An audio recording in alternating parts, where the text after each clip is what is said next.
Well, hello, pre-calculus students and seekers of general truths. We are going to begin a study and lay some foundation for sequences and series. And the sequences and series are interconnected to each other, as we will see throughout our lessons.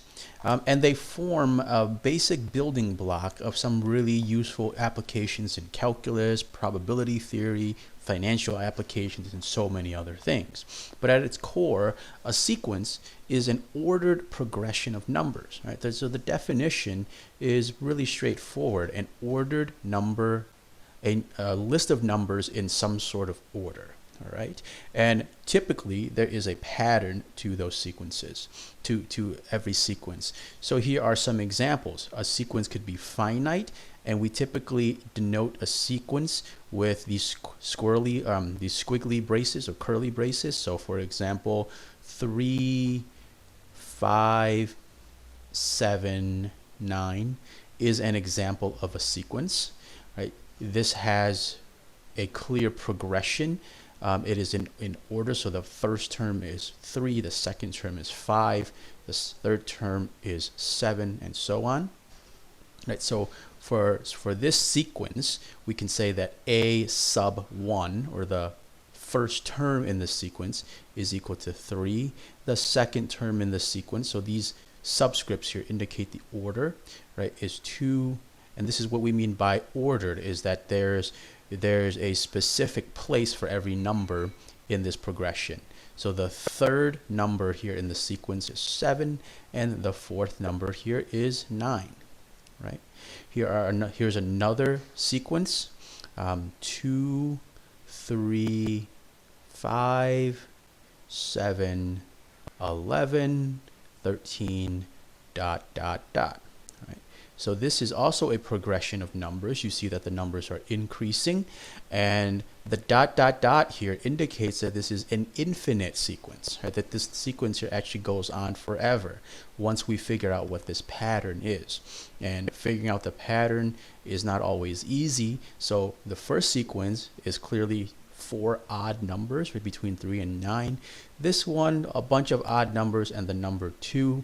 Notice that I've skipped some numbers in this sequence, and I'll leave it as a fun little challenge for you to figure out what this sequence is, but there is a pattern to this as well. All right. So with that, let's look at another sequence, and I'm going to write it out in a slightly different way here. So I'm going to write this as another sequence here, 2, 4, 8, 16, ... 2 to the k, comma, ...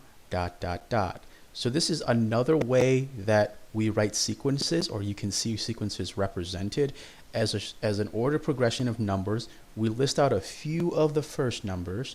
We list out this term here in the middle, this weird thing, 2 to the k here, indicates that that this is the formula for us to find a sequence. Okay, so in this particular case, we're saying that every single one of the terms or the numbers in this progression can be expressed as the power of 2. So for example, this is 2 to the first, 2 to the second, 2 to the third, 2 to the fourth, and so on.